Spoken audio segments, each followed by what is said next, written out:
kan macam doktor pun ada handle masalah perempuan, masalah kanak-kanak.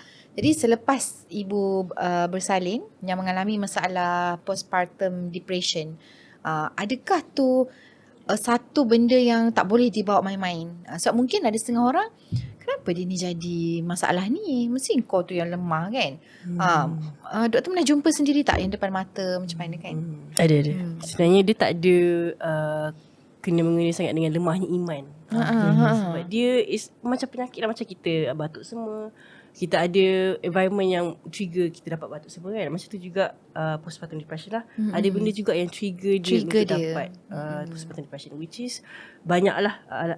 Antaranya boleh jadi husband tak tolong ke, pasangan support, penat sebab dia tak tidur malam, on call, jaga baby kan.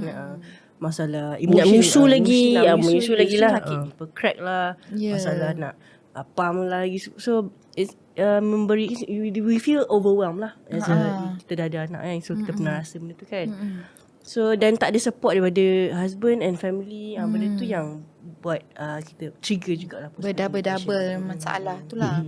Tapi biasanya apa tanda-tanda dia? Apa kriteria yang kita nampak? Macam contoh dia datang jumpa doktor, you boleh tahu okay, bila dah dengar masalah dia. Tanda awal adalah kalau saya tahu pasal kemurungan kan. First kali adalah dia dah tak dia macam sedih lah, kita panggil dia depressed sangat. Maksudnya depressed tu dia tak ada rasa happy pun. Dia ada anak, tapi dia tengok anak boleh jadi sampai dia rasa macam nak campak anak tu, contohlah. So itu memang dah bahaya lah. Suicidal thoughts, that's one thing lah. Dia rasa nak bunuh diri, dia rasa macam rasa useless, hopeless. Dia rasa macam, contohnya orang kata-kata contohnya dia tak ada susu sangat, sebab dia stress ke apa. And then mak mentua dia cakap, apalah susu tak cukup semua ni, benda tu lagi trigger dia punya ni kan, lagilah kurang susu kan. So, dia rasa macam dia rasa diri dia tak guna. Dia dengar suara, kau ni tak guna, mak tak guna, kau bunuh je lah anak kau, kau bunuh je lah diri, macam tu kan. So bila sampai tahap yang ada suicidal thoughts, itu dah memang dalam bahaya lah. Itu definitely kena seek help. Bukan setakat kalau boleh jumpa doktor. Of course doktor akan counselling dulu lah, bagi counselling. Lepas tu kalau perlukan ubat, refer kepada psychiatrist lah. Maksudnya bukan simply terus bagi ubat apa penenang. Tak juga. Kena jumpa psychiatrist. Betul.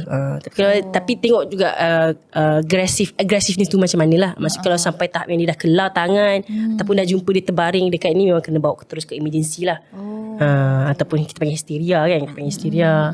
Dan pegang pisau, tu memang dah kena terus bawa ke ED lah, emergency. Kalau sampai dia just ada rasa that feeling, and then dia beritahu husband yang kena bawa main peranan, bawa dia jumpa doktor dulu. Bawa jumpa doktor, sebelum berlarutan lah. Betul. Sebab dia tidaklah berlaku overnight.